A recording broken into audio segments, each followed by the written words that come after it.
still plugged up. I am Barb Nish. I serve on the Civic Music Association board, and I chair the education committee. And I want to welcome you this evening. I was not in town Tuesday, so I'm really excited to hear Scott's presentation tonight.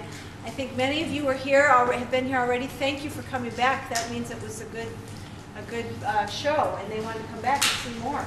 So, oh, first of all, do you all have tickets for the concert? If not, please take one of the flyers and give us a call or get online and have a ticket. Not only are we going to hear wonderful music, but some really top-notch, awesome players, some of the best in their field today. So we'll probably hear from some of them. A little bit, yeah. But yeah. So Scott, I'm sure Peter introduced about Scott last time, but he has taught in some capacity for over 40 years. So I said I didn't think he could be that old, but he has. He's currently teaching after retirement in the Des Moines Public Schools and also at DMAC, teaching jazz history and the history of rock and roll. Mm-hmm.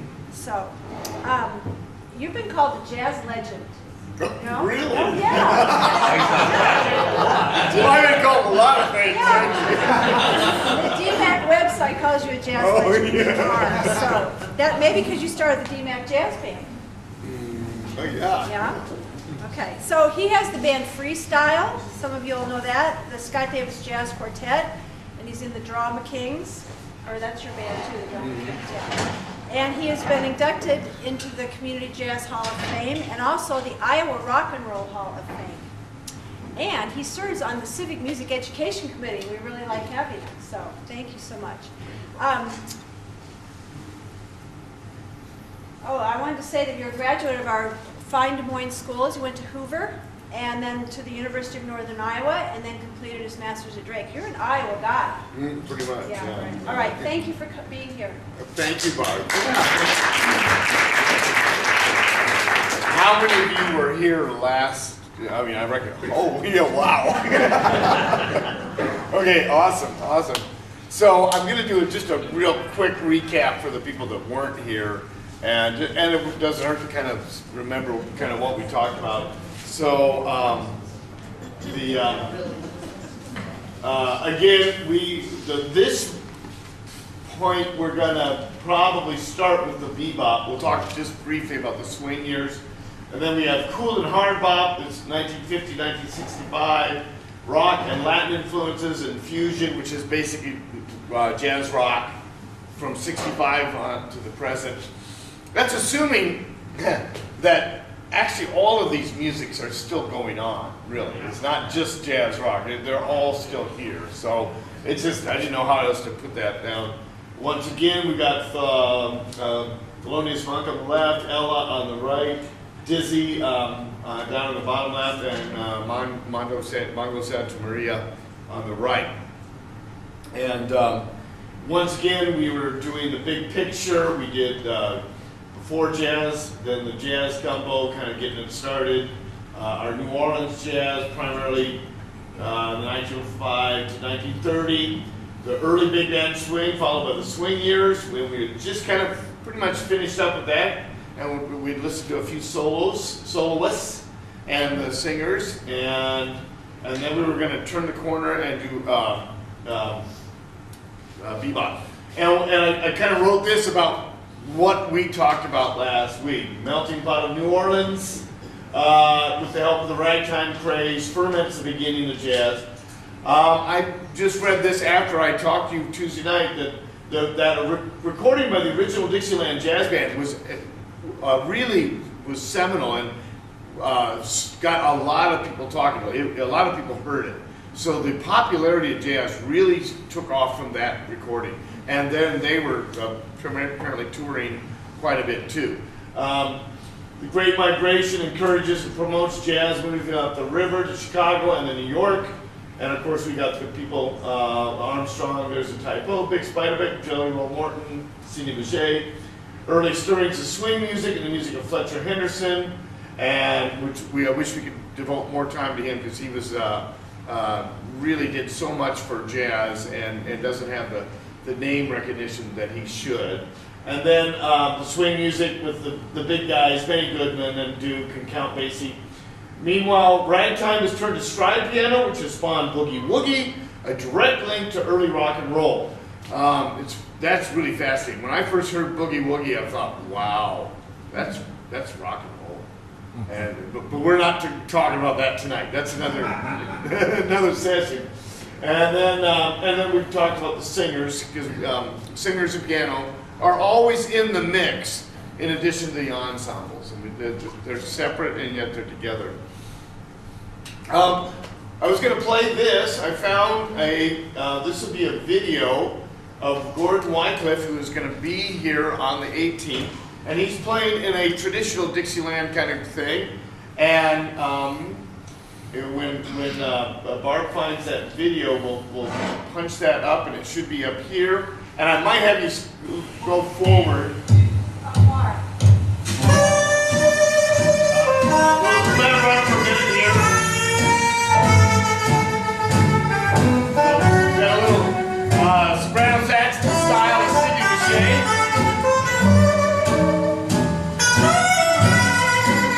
And then let's go forward maybe a minute or two. And I think there's a point where keep going, Gordon. There we go. Let it have a minute or so. Can she get full screen? Go full screen on there? Oh yeah, if you go to full screen, you don't start.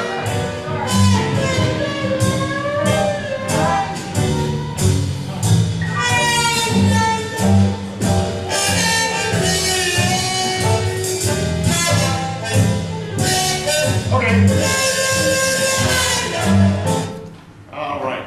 And again, we can't. I have so much. I thought, oh, that'd be kind of fun. This is where we were, and this is where we're headed. So now, we got a bit of swing with Ella and the Count. This would be a recording of Shiny Stockings, and I thought we just should be that up there first recording. And You want it now? yeah.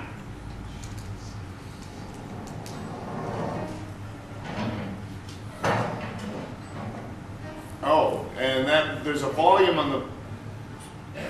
Yeah. Yeah. Those silk shiny stockings that We didn't listen to too much Ella. What? So we gotta go there. 'Cause you told me that you did that crazy Is you there no video on that? do me think of romance when we go to a dance. Oh no. She's kind of singing straight on this one. She's scat sings on recording it later. So versatile with her voice. Chick with great big stockings too. When you changed your mind about me, why I never knew.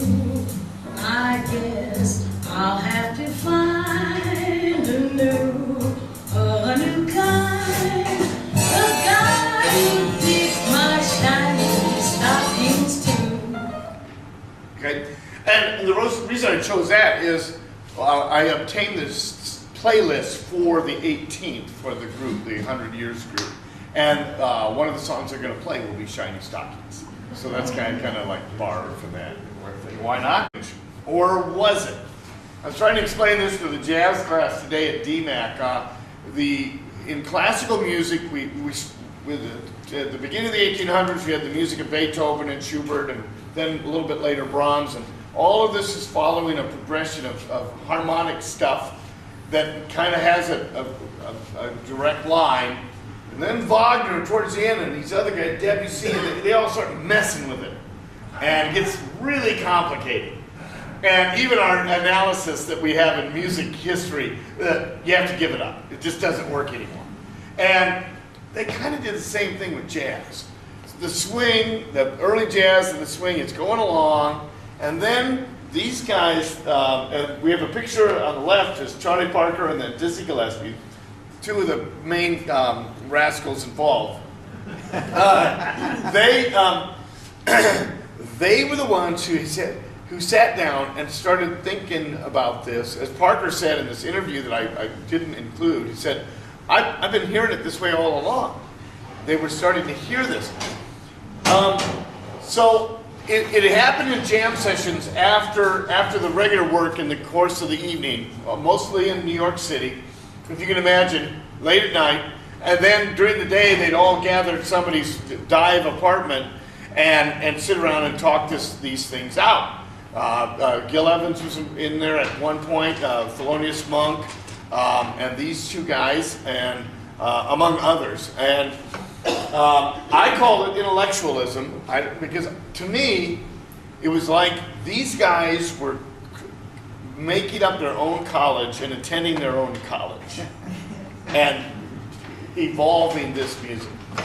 Now, it's building on the present to some degree in this fashion. They took the old tunes, like say, this is one good example, How High the Moon, and it would be, some of you would know that, or most of you know this one.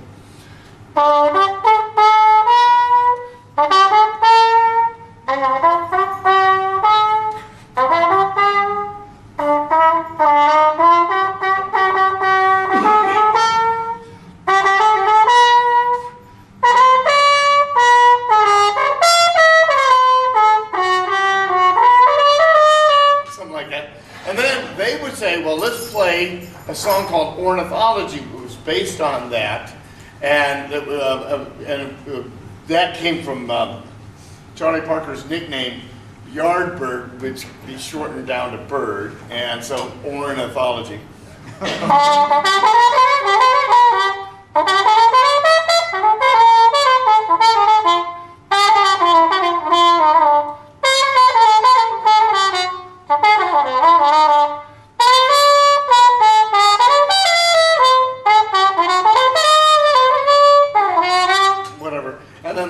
That actually was based on the same kind of harmonic stuff.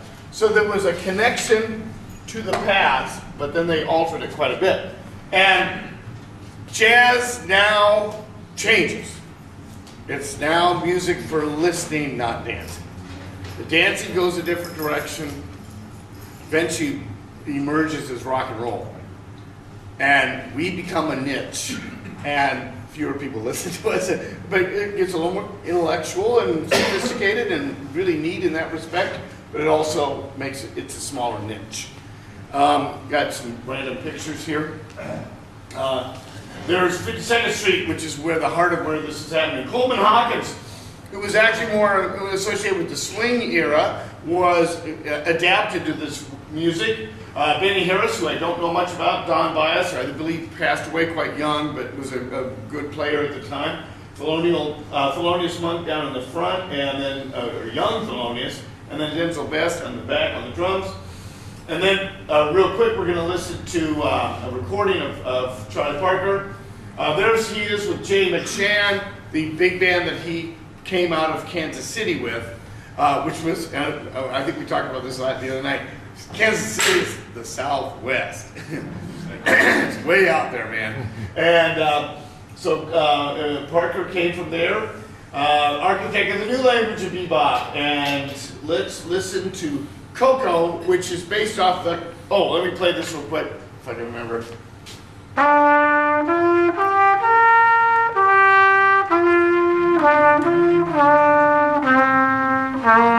Cherokee Love Song, which is about as corny as you can get, by Ray Noble, and he calls it Coco and takes it up way fast. So here we go. It's got a weird introduction.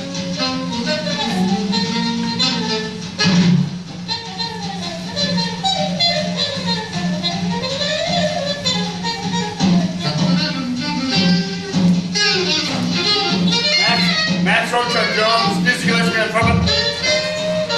Weird, and the song starts now.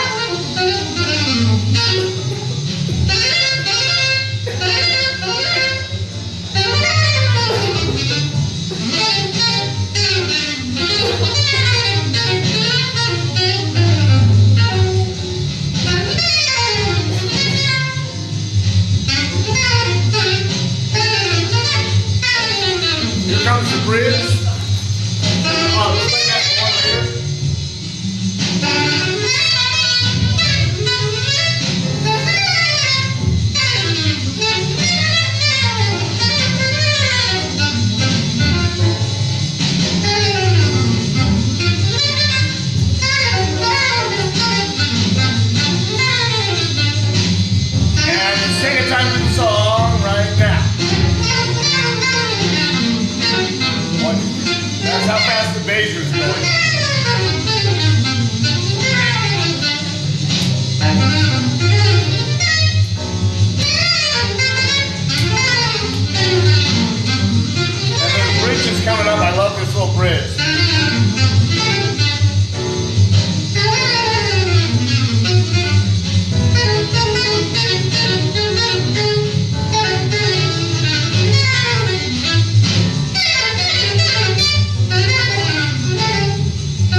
give her the drum solo. Max Roach, but we probably keep moving.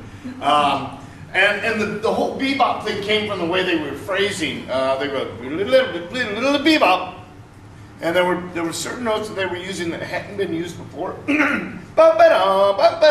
These weird little interval things that were kind of announcing a new language of sorts, and they're actually really kind of building on what had already been there. But so this is, and the virtuosity is there. I think that's the college aspect of it. It's this stuff that got kids like me involved in music, because we heard it and we're like, oh wow, I want to do that. And they started teaching this a few years later, but not then. This was purely on the streets, as it were. I love this picture. I was explaining this today. It's a great black and white photo of musicians: Charlie Parker, Miles Davis, Alan Ager, Kai Windig at the Royal Roost, 1948.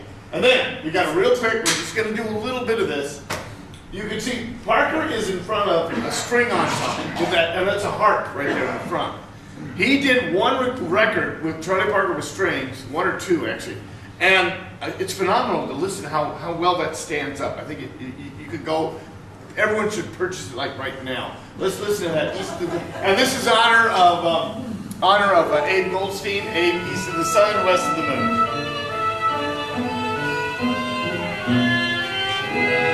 So he was trying to make some money because he was always selling his homework to buy heroin.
Is that too loud for anyone?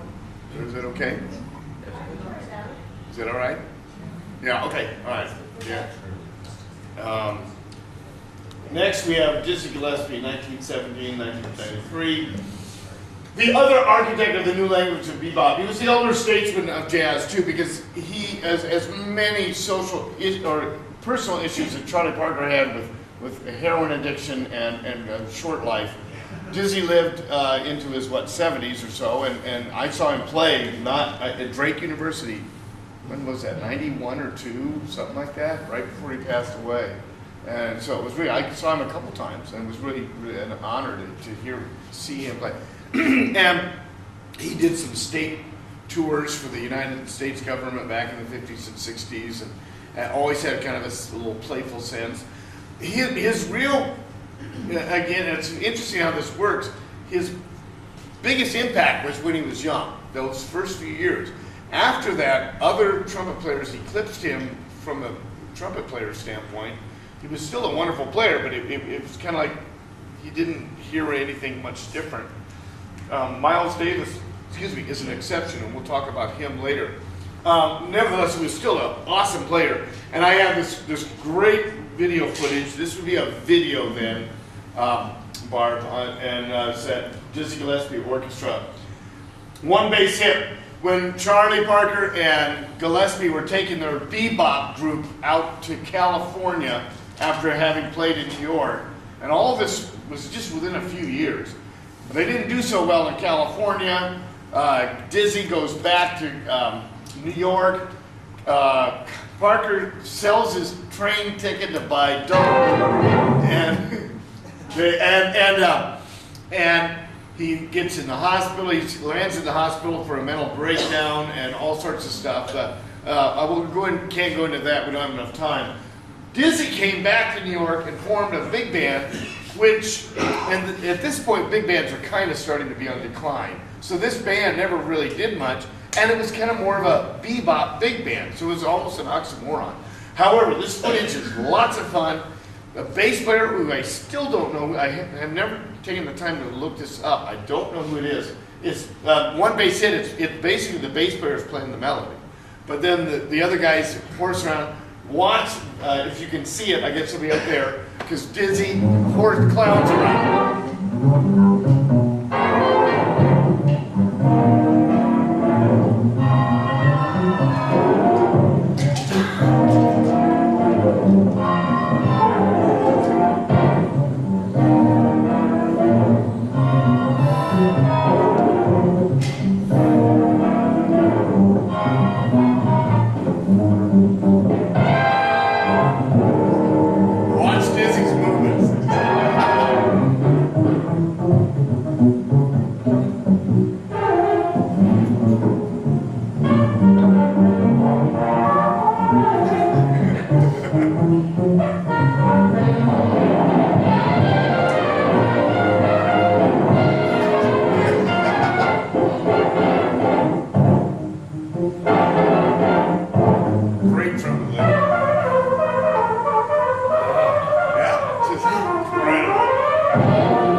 It was Ray Brown. Holy buckets. Wow, because I remember seeing him when he was older, and so I didn't, no wonder, because he was so incredible. Yeah. Wow. Wow, thank you. Oh, I gotta write that down, excuse me. Where was it at? Ray Brown, sure. I should have thought of that.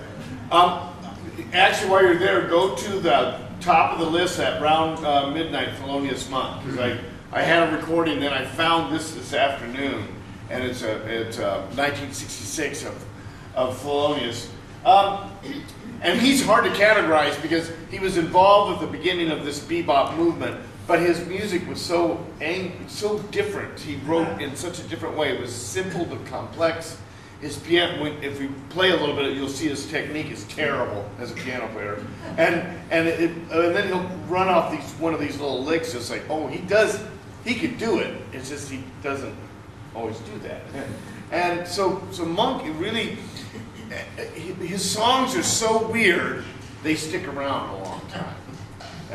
Jazz players love to play them because they don't sound old. Some of the bebop stuff now sounds dated, but the Monk tunes don't. And I have this compilation album that's wonderful of various people performing his pieces. The most famous one, of course, is Round Midnight. So I think if that's queued up, we'll try that. Yeah. Oh, Charlie Rouse was his saxophone there.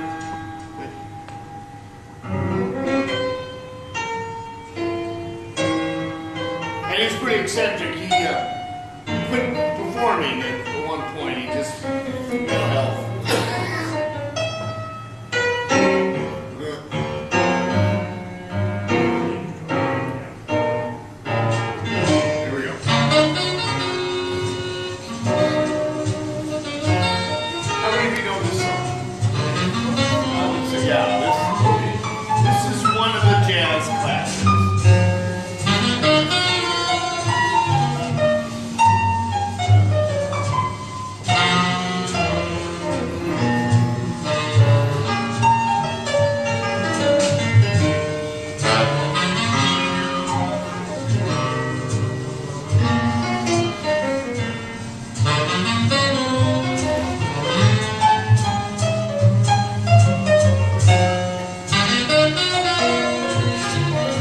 Who's on tenor? Charlie Rouse was his, played with him for a number of years.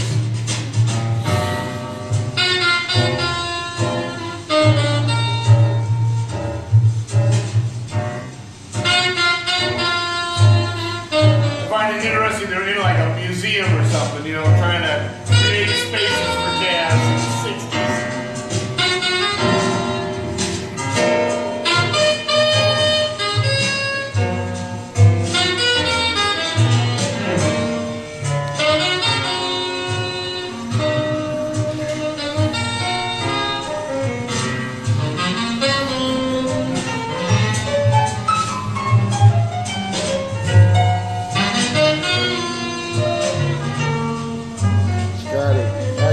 That's why I sold my tenor.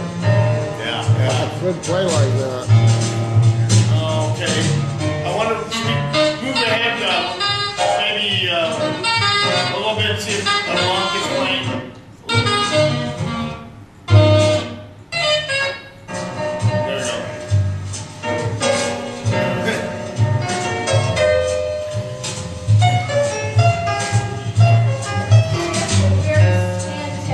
I know, it's terrible, isn't it?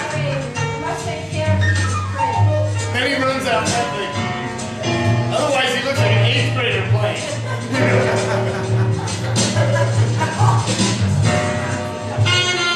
Okay, let's see. Yeah, thanks, Mark. And you know, I make fun, but it was wonderful. It's incredible the way he could do that. It really was fascinating. And he would just drop those hands down, but it all actually made sense, but in the weirdest way. I think I'll skip. No, let's do that. Let's see. We have a recording called Trinkle Tinkle.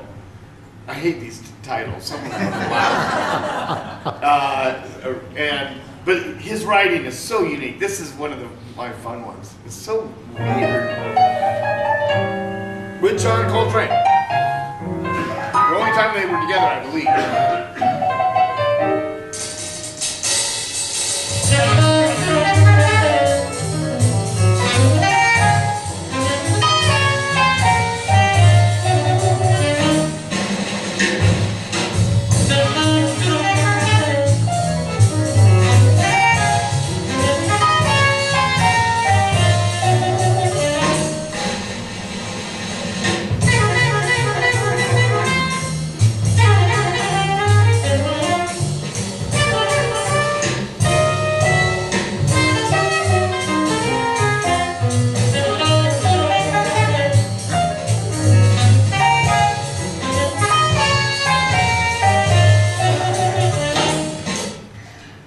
Doing is playing the melody, what we call the head.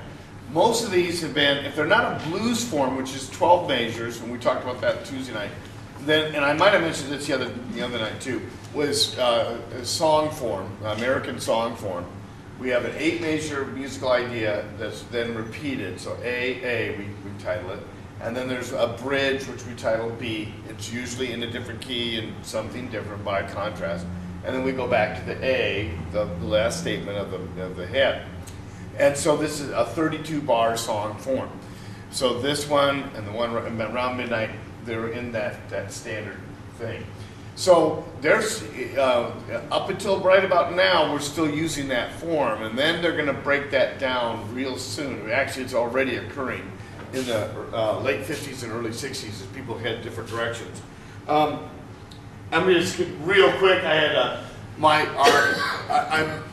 I did a lot of my referencing from the textbook I use at DMAC, Jazz Essential Listening by Scott DeVoe and Gary Giddens. And they talk about Norman Granz and his influence with the jazz at the Philharmonic. And apparently he was the first guy to make $1 million doing jazz by promoting. He's about the only one, actually. And the book points this out, and I was not aware of this really until I started teaching it, that he really hated the concept of the segregation. Really wanted, the ideal is like, these people should be together. I can do something about that. He came from money, he was a promoter. Let's put these people in the concert venue on the stage. And they'll make better money than the clubs, because most of this music was going on in those little nightclubs, no different than around here, and you don't make much money each night. So he could go to a concert hall and sell the jazz at the Philharmonic, but he set it up as kind of this is the promoter part of it. And he said, oh, let's have a jam session, and we'll see who can outplay the other person. And so they kind of really encourage that, which I think is a bit much, but people liked it, and I think people probably played along with it. And there was always some of that occurred for real and late at night, but it was a little bit more staged.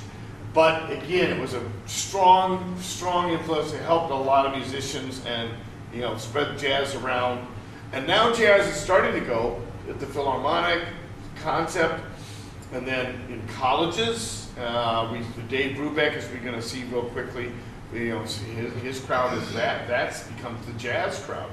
My boss at DMAC is Jim Luce, who was in Iowa in 1956-7. Saw Duke Ellington there, so that was just the natural occurrence. Real quick, we go into the next little zone, the cool jazz and the hard bop. And the hard bop is kind of an extension of the bebop, and it kind of is in the East Coast, associated with the black musicians, kind of, sort of. Again, I'm speaking in cliche. All of this it's much more nuanced than that.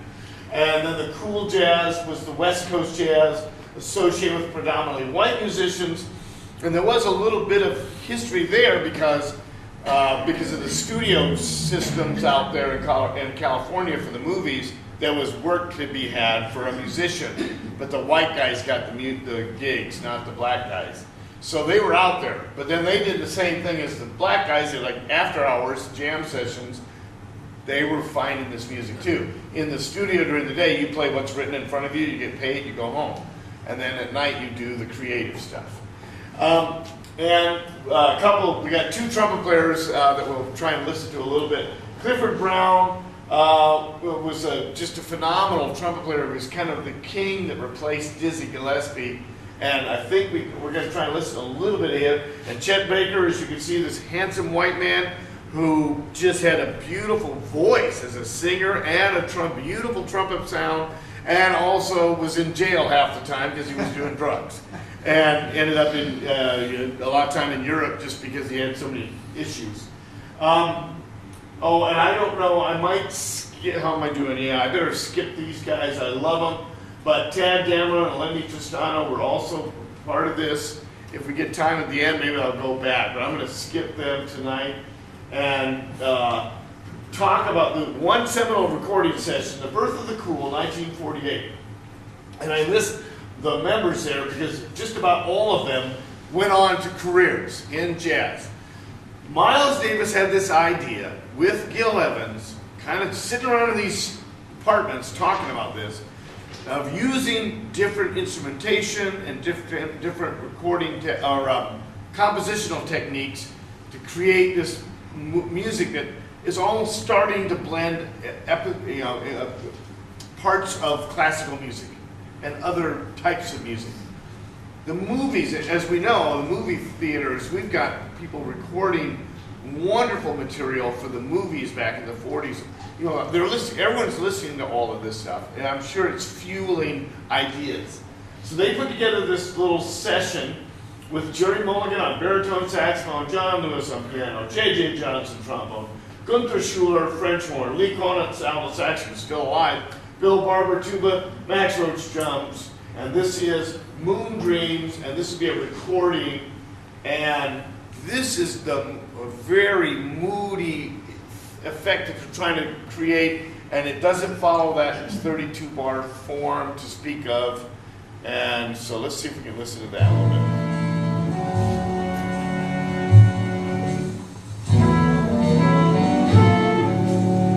And this was, I think, a 2-week engagement that Miles had in a club.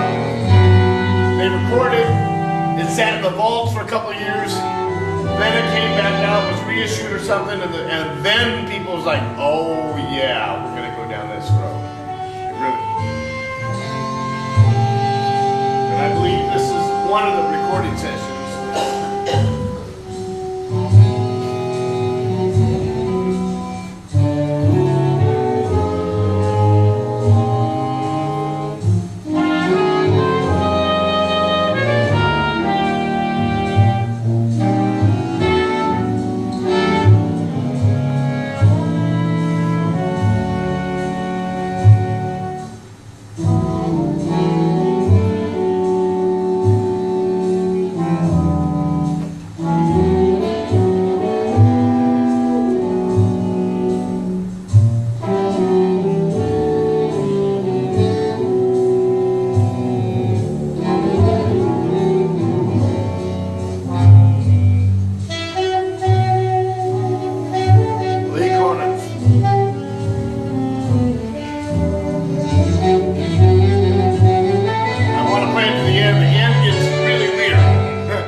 Yeah.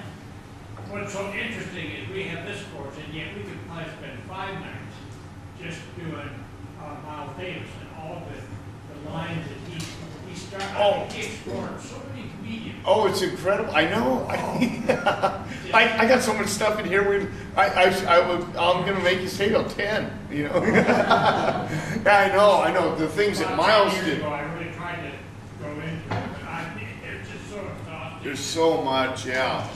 And good or bad, you can find all of this on YouTube. I feel bad because YouTube doesn't really pay royalties to speak of. Yeah. Spotify kind of does a little bit, so I try to encourage Spotify and the pay places, because there is some of that does get back to the estates or the players.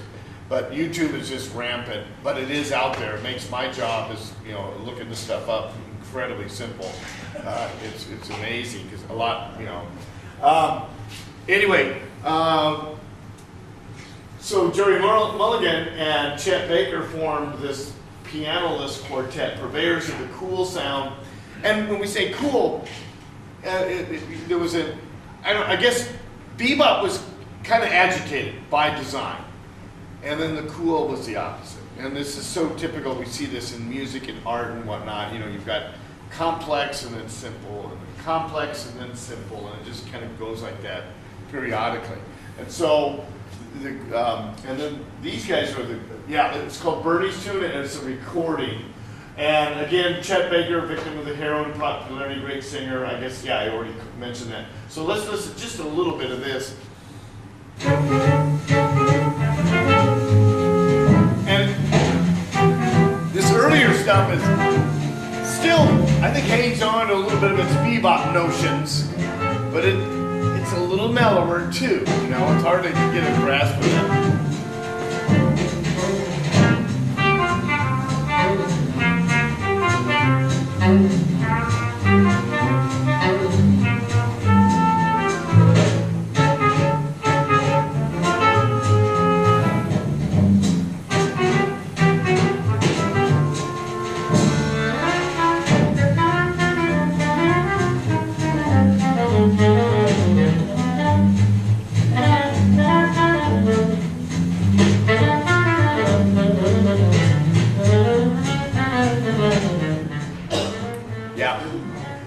What's interesting is pianist group like this, we're going to see Ornette Coleman do a similar thing in a few years later, but a totally different concept. So, let's go on. We'll have to go on at this point. And,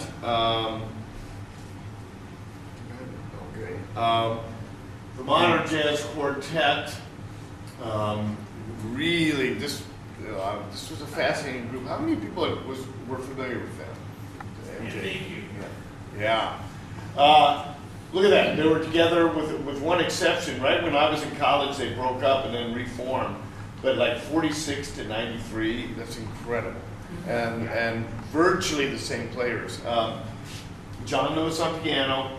There's a picture of him on the left. Milt Jackson on vibes, who had his own solo career. Percy Heath on bass. The Heath brothers, Jimmy, Percy, and Cootie. Which one's alive, Jeff? Do you remember? Sax player still. So that's Jimmy. Jimmy. Yeah. And Connie Kay on drums. There were a couple other changes earlier.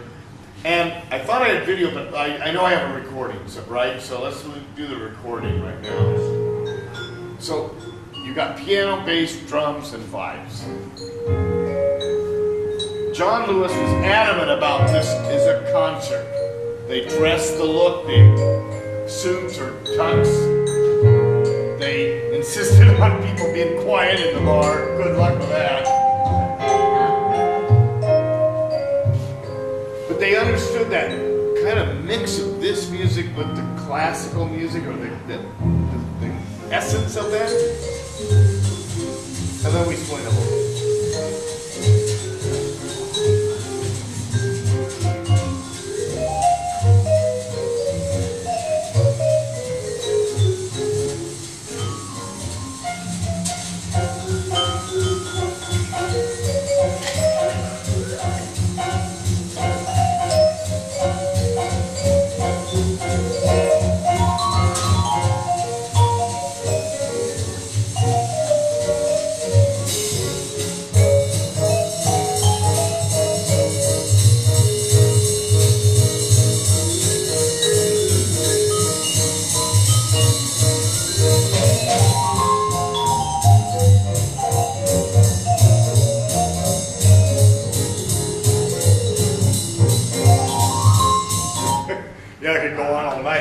Was it Aaron Deal that did a lot of their stuff the last concert? How many of you were at that concert? Were there some of you there?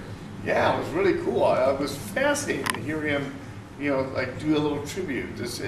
It's time for this music to kind of come back, I think. And it's a real tribute to that world that they created. The vibes, of course, metal bars. Looks like a xylophone, but those were wood bars. These were metal bars.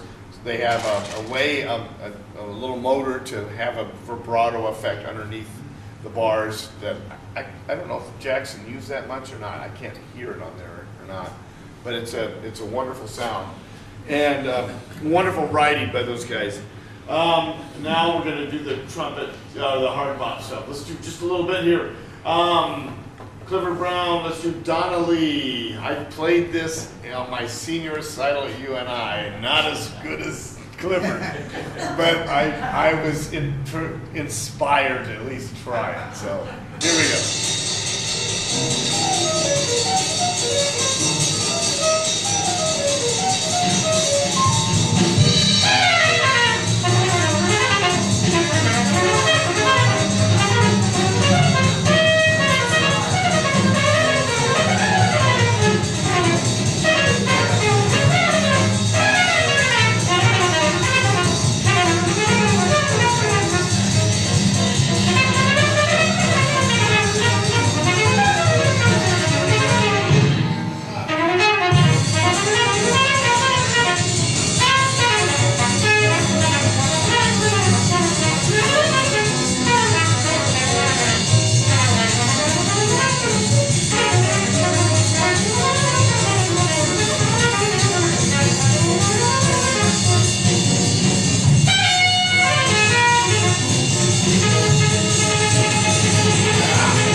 That was the song Back Home in Indiana, da, da. But only like lickety split, and that was like 2 choruses. Yeah, goes by pretty fast. Again, the hard bop takes the language of bebop and just kind of in your face, and because they could. It was this album came out right when I was in high school. It was called The Beginning and the End. And I think it was kind of a resurgence of Clifford Brown. He died in 1956 in a car accident, and he's only like 25 or so. And they had found tapes when he played with some rinky-dink rhythm and blues band, his first recordings. And this recording, I think, was either a night or 2 right before he died. And it was with just a local rhythm section. And they hung on with him, but it was mainly his show. So it was a fascinating little album. It was really neat for me to be exposed to that at the time. So yeah, pretty incredible. And then Art Blakey was a drummer who, 1, was a great drummer, but 2, he was a great teacher. He was kind of the mentor for so many different players. And they would play with him, and he'd teach them the business, and then they'd go on and start their own groups with his blessing. And it was an incredible school, the Art Blakey School. One of his last people was Wynton Marsalis, who spent a brief moment of time with him. And I could spend a whole night on Lee Morgan, who I kind of adopted as the trumpet player I like the best. Of all these trumpet players that came out of this era, there were a whole bunch of them. I personally like Lee Morgan, but we don't have time. We're going to hear a little bit of Night in Tunisia, which was written by Dizzy Gillespie, and this is video. Video. Night in Tunisia, Art Blakey, 1958. Lee Morgan, Benny Golson on sax, Bobby Timmons on piano, Jimmy Merritt, I think Jimmy Merritt on bass. And it's kind of weird because they're kind of doing Latin, but not really. It's the jazz version. And they're playing the little instruments, and the guys look as uncomfortable as anyone would if you don't grow up with this stuff, playing a Latin band. But I'm not finding it. oh, really? Do I not have that one? Does it say Belgium? Maybe I don't have that one. So do I have a recording? That might be mine. Yeah. You might check that. I tried to kind of double up on some of them.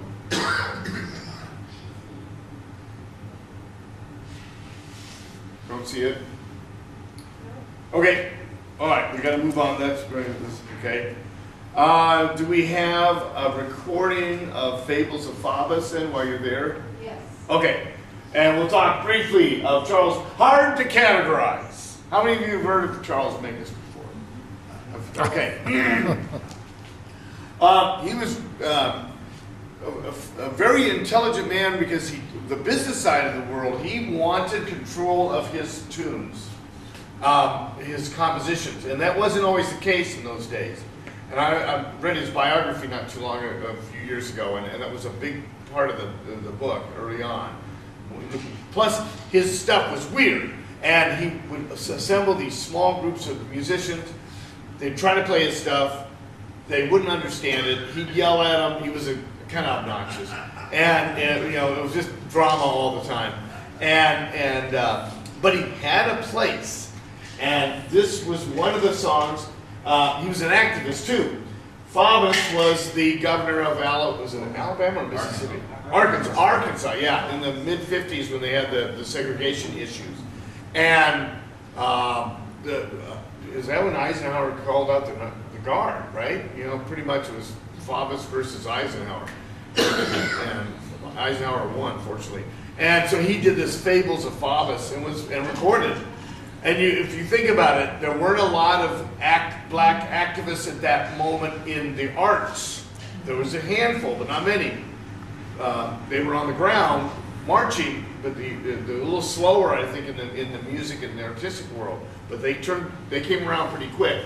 So let's listen to Fables of Faubus with Charles Mingus, who was a bass player himself. Okay.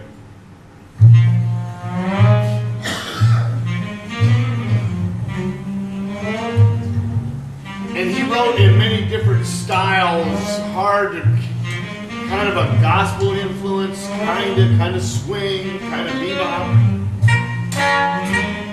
kind of just weird.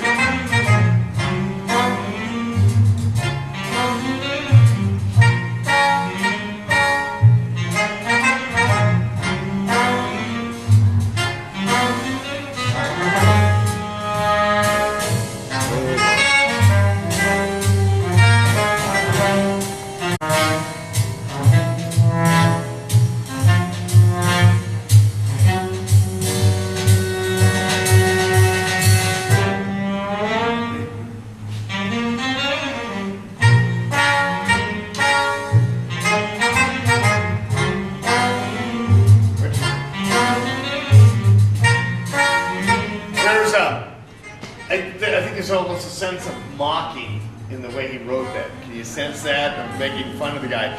Later on, they sing a little bit. I don't think we all have the time to do that. How do you express that in the music? He found a way. It was pretty fascinating. We could spend another night on him, actually, but we're not going to have time to do that. This was fascinating. I didn't realize it. I literally found this on the web. In 1959, there were 4 recordings that have been seminal since then. Charles Mingus did the album, which I think Faubus was maybe a different one, and we're not going to have time to go into that. No, it looks like it's on that one. Oh, is it on that one? Oh, okay, yeah, good. Okay, so we did listen to that a little bit. Ornette Coleman, The Shape of Jazz to Come. We'll get to that later. And we'll do some time with Dave Brubeck, Time Out, right now. And of course, many of you know Dave Brubeck, again, had so much popularity. It was accessible, the music was listenable, he was a great writer. Paul Desmond, his saxophone player, was a great writer too. And we got Joe Morello on drums, Eugene Wright on bass. Again, a segregated band, which was becoming more of the way of the world, but still kind of new. Excuse me, I think we have a video of this, take 5. And unusual because jazz is usually at 4, and now we have it 5.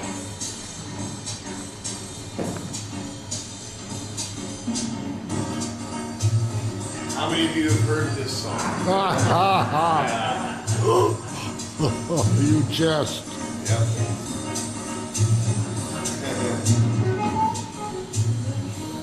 Ralph Gleason, he just passed away, didn't he? Yeah, you know that? Ralph Gleason, I think, just passed away.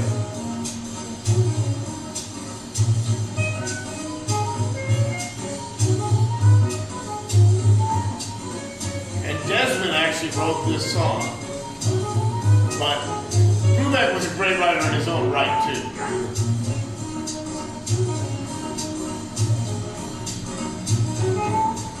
It's almost hypnotic. Hypnotic. Yeah, yeah.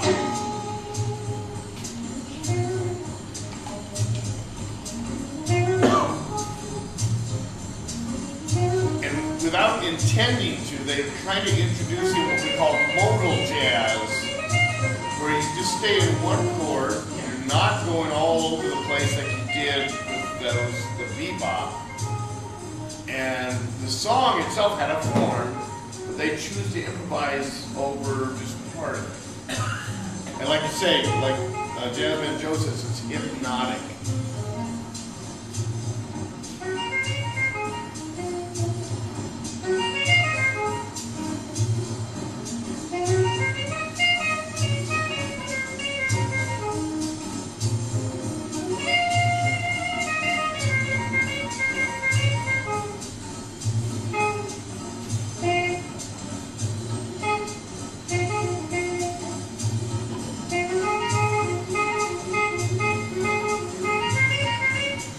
I tell the kids in my jazz class, the best jazz improvisers, it sounds like they're writing a song as they're going. It's just amazing, like, oh, it's a song, you know? Yeah. Well, we'll have to move on. We'll have to skip Rubek's piano playing, but I think you guys have heard it. Yeah, a wonderful player. This one also came from 1959. At one time, and I think it still might be, the biggest, oh, what happened? Uh-oh. Yeah, lost my head.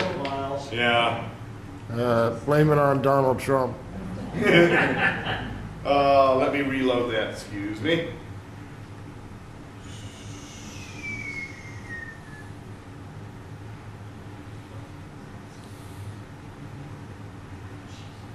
And supposedly,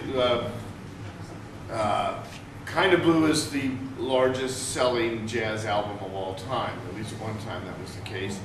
And we have a little video footage, which is kind of cool to see. Okay, let me get it all back there. And so Miles is back around. He quit cold turkey on his drug addiction, at least at this point, and kind of had some slow years in the early 50s, still some interesting recordings.